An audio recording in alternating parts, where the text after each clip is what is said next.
Previous video के अंदर हमने एचडीएलसी मॉडल को देखा और उसके स्टेप्स देखे और उसको हमने डिटेल के अंदर एक लॉन्ग क्वेश्चन को सॉल्व किया। फ्रेंड्स, आज की वीडियो में हमने देखना है कि वाटरफॉल मॉडल क्या होता है और वाटरफॉल मॉडल को वाटरफॉल क्यों कहते हैं, और उसके बाद हम देखेंगे कि इस वाटरफॉल मॉडल का मेन आइडिया क्या था, मेन थीम क्या है और ये बाकी मॉडल से किस तरह से डिफरेंस है, तो क्या इसको आज भी प्रैक्टिकली इंप्लीमेंट किया जाता है या नहीं।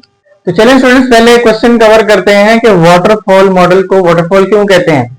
इसको मैं आपको एक मिसाल से समझाता हूं। जैसे कि वाटरफॉल जो है एक पानी का कतरा जब आप नीचे जमीन पर गिराते हैं तो क्या उस पानी के कतरे को हम दोबारा वापस ऊपर भेज सकते हैं? नहीं भेज सकते। इसी तरह से स्टूडेंट्स, वाटरफॉल मॉडल की भी यही कहानी है कि अगर आप किसी एक स्टेज को, फॉर एग्जांपल ये सारी इसकी स्टेजेस हैं, अगर आप किसी एक स्टेज को कवर कर लेते हैं, उसके बाद आप नेक्स्ट स्टेज पे जाते हैं, नेक्स्ट फेज की तरफ जाते हैं, तो आप इस स्टेज पे जब पहुंचते हैं सेकंड स्टेज पे, तो आप दोबारा फर्स्ट स्टेज की तरफ नहीं जा सकते। यही मेन इसका थीम है, यही आइडिया है इस वाटरफॉल मॉडल का। तो चलिए स्टूडेंट्स, इसके पहले डेफिनेशन देख लेते हैं। डेफिनेशन के बाद इंशाल्लाह हम इसके स्टेप्स देखेंगे और इसके कुछ एडवांटेजेस और डिसएडवांटेजेस को कवर करते हैं। तो सबसे यहाँ पे मैंने कुछ 3 पॉइंट्स बनाए हैं, हम इन पॉइंट्स को कवर करते हैं। पहला पॉइंट है जी, it is a linear process of software development. जब आप सॉफ्टवेयर डेवलप करेंगे तो ये एक लीनियर प्रोसेस होगा। स्टूडेंट्स, यहाँ पे लीनियर प्रोसेस का मतलब है कि हम यहाँ पे इसके जो स्टेजेस हैं वो स्टेप बाय स्टेप कवर करते हैं। ठीक है, पहली एक स्टेज को कवर करते हैं, फिर उसके बाद दूसरी स्टेज पे जाते हैं, फिर तीसरी स्टेज पे। यानी कि ऐसा नहीं है कि किसी एक स्टेज से जंप करके आप तीसरी स्टेज पे चले जाएं, ऐसा आप नहीं कर सकते। उनको आप लीनियरली यानी कि स्टेप बाय स्टेप फॉलो करते हैं, एक के बाद दूसरी, दूसरे के बाद तीसरी, तीसरे के बाद चौथी, इस तरह से आप इन तमाम स्टेजेस और स्टेप्स को कवर करते हैं। नेक्स्ट पॉइंट है, in this each phase of project must be completed before going to the next phase. यानी कि अगर आप किसी एक फेज को कवर कर रहे हैं, किसी एक पॉइंट पे हैं, किसी एक स्टेज पे हैं, जैसे कि आप रिक्वायरमेंट वाले फेज पे हैं, तो इसको कंप्लीट किए बगैर आप नेक्स्ट फेज पे नहीं जा सकते। नेक्स्ट फेज है जी students, you can not go back to the previous phase as once it is completed. वही बात कि आप जब तक फर्स्ट फेज को कंप्लीट नहीं कर लेते, आप एक फेज तक कंप्लीट नहीं कर लेते, जब तक आप फर्स्ट फेज को कंप्लीट नहीं कर लेते तब तक आप सेकंड पे नहीं जा सकते। तो यही मेन थीम और यही मेन आइडिया है इस वाटरफॉल मॉडल का कि एक तो आप लीनियरली चलते हैं इसके अंदर कि एक स्टेज को फॉलो करते हैं, फिर उसके बाद दूसरी स्टेज पे जाते हैं, फिर तीसरी स्टेज पे जाते हैं, फिर चौथी पे, इसी तरह से 1 बाय 1 आप स्टेजेस को कवर करते हैं। और दूसरा इसका मेन आइडिया स्टूडेंट्स ये है कि आप जो है एक दफा अगर आप एक स्टेज से गुजर गए हैं, आपने एक स्टेज को कवर कर लिया, आप दोबारा प्रीवियसली उस पर नहीं जा सकते। फॉर एग्जांपल, आपने एक दफा तमाम रिक्वायरमेंट्स गैदर कर ली, फिर उसके बाद आप डिजाइन की तरफ जाते हैं, तो क्लाइंट हो सकता है कि क्लाइंट आपको कहे कि मेरे पास कुछ और रिक्वायरमेंट्स हैं, मैंने कुछ और चेंजेस करवानी है, तो आप जबकि डिजाइन की फेज पर होंगे तो आप दोबारा रिक्वायरमेंट वाले फेज पर नहीं जा सकते। स्टूडेंट्स, वाटरफॉल मॉडल की भी वही स्टेजेस हैं, सिमिलर स्टेजेस हैं जो कि एचडीएलसी की हैं या बाकी किसी मॉडल की हैं। बस डिफरेंस जो था वो हमने देख लिया है कि ये एक बेसिक सा डिफरेंस है, इसके अंदर बाकी स्टेजेस जो होती हैं, स्टेप्स होते हैं, वो तमाम सिमिलर होते हैं। हमारा पहला जो वाटरफॉल का मॉडल का स्टेप होता है वो रिक्वायरमेंट गैदरिंग होता है।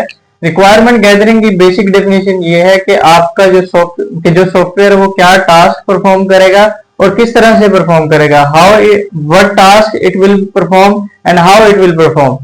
फॉर एग्जाम्पल, आप अमेजोन जैसी एप्लीकेशन बना रहे हैं, तो अमेजोन जो है वो यूजर्स को चीजों को बाय करने की ऑप्शन देता है। क्या क्या चीजें आप उस पर बाय कर सकते हैं? आप बुक्स बाय कर सकते हैं, उसके अलावा आप क्लोथ्स बाय कर सकते हैं, उसके अलावा आप और भी बहुत सारी इलेक्ट्रॉनिक्स चीजें, तमाम की तमाम चीजों को बाय कर सकते हैं। तो ये जो तमाम सर्विसेज हैं जो कि हमारे सॉफ्टवेयर परफॉर्म करेगा, वो तमाम सर्विसेज को हम एक दफा नोट डाउन कर लेते हैं और ये तमाम रिक्वायरमेंट्स हम एक दफा पहले स्टेप यानी रिक्वायरमेंट गैदरिंग के अंदर नोट डाउन कर लेते हैं। और दूसरी चीज जो हम रिक्वायरमेंट गैदरिंग के अंदर स्टूडेंट्स देखते हैं कि हमारा जो सॉफ्टवेयर बना रहे हैं वो किस तरह से परफॉर्म करेगा, यानी कि उसकी परफॉर्मेंस क्या रहेगी। फॉर एग्जाम्पल, अगर हमारे सॉफ्टवेयर के ऊपर 1000 विजिटर्स आ जाते हैं तो वो सॉफ्टवेयर लैग नहीं होना चाहिए और डाउन टाइम की तरफ नहीं जाना चाहिए। तो ये तमाम परफॉर्मेंस और इसके टास्क और इसके सर्विसेज सॉफ्टवेयर की ये तमाम चीजें हम नोट डाउन करते हैं रिक्वायरमेंट गैदरिंग वाले स्टेप के अंदर। नेक्स्ट स्टूडेंट्स आता है डिजाइन। अब रिक्वायरमेंट को कलेक्ट करने के बाद, गैदर करने के बाद आप क्या करते हैं, उनका एक स्टैटिक डिजाइन तैयार करते हैं। ग्राफिक डिजाइनर की मदद से एक डिजाइन तैयार किया जाता है, डिफरेंट फ्लो चार्ट्स का इस्तेमाल करते हैं, ग्राफ्स का इस्तेमाल किया जाता है, और उसके अलावा फ्रंट एंड बनाने के लिए हम जो है वो फिग्मा वगैरह टूल्स का भी इस्तेमाल करते हैं। उसके बाद स्टूडेंट डिजाइन, स्टैटिक डिजाइन को अब हमने प्रैक्टिकली इंप्लीमेंट भी करना है, उसकी कोडिंग करनी है। उसके बाद आता है यहाँ पे रोल कोडर्स का आता है, प्रोग्रामर्स को हम जो है अपना स्टैटिक डिजाइन देते हैं, और ये डिजाइन जो है हमारा प्रोग्रामर्स को हेल्प आउट करता है प्रोग्राम करने में और वेबसाइट को प्रैक्टिकली इंप्लीमेंट करने में। हमारे प्रोग्रामर्स और कोडर्स जो होते हैं वो उस डिजाइन को प्रैक्टिकली इंप्लीमेंट करते हैं थ्रू प्रोग्रामिंग। मे भी हो सकता है कि उस प्रोग्राम के अंदर, उस कोडिंग के अंदर कुछ एरर्स हों, तो एरर्स को सॉल्व करने के लिए, उसके इम्प्लीमेंटेशन को चेक करने के लिए कि क्या ये प्रॉपरली वर्किंग कर रही है या नहीं कर रही, उसके लिए फिर हम टेस्टिंग के फेज की तरफ जाते हैं। टेस्टिंग के अंदर हमारा जो जितना भी प्रोग्राम लिखा गया सॉफ्टवेयर को टेस्टिंग इंजीनियर्स के पास पहुंचाई जाती है। टेस्टिंग इंजीनियर्स उसके अंदर से बग्स वगैरह को रिमूव करते हैं, उसकी वर्किंग को चेक करते हैं, और अगर उसके अंदर से कोई बग्स वगैरह, कोई एरर्स वगैरह होते हैं तो उसको रिमूव किया जाता है। स्टूडेंट नेक्स्ट फेज आता है डिप्लॉयमेंट, यूजर तक पहुंचाने का प्रोसेस, यानी कि हम सर्वर्स पर अपने जो है वो सॉफ्टवेयर को अपलोड करते हैं और ताकि यूजर उस सॉफ्टवेयर को एक्सेस कर सके। तो यूजर तक पहुंचाने के प्रोसेस को स्टूडेंट्स हम डिप्लॉयमेंट कहते हैं। तो लास्ट स्टेज स्टूडेंट्स सॉफ्टवेयर की मेंटेनेंस होता है, और इस स्टेज के अंदर हम कंफर्म करते हैं कि जो सॉफ्टवेयर बनाया गया है वो रिलायबल हो, हर एक डिवाइस के साथ जो सॉफ्टवेयर बनाया गया है वो यूजर्स के लिए हर वक्त अवेलेबल हो। जब भी यूजर उसके ऊपर आए उसका डाउन टाइम कम से कम हो, और उसके अलावा इस मेंटेनेंस के फेज के अंदर हम ये इंश्योर करते हैं कि हमारा सॉफ्टवेयर जो है वो अप टू डेट होना चाहिए।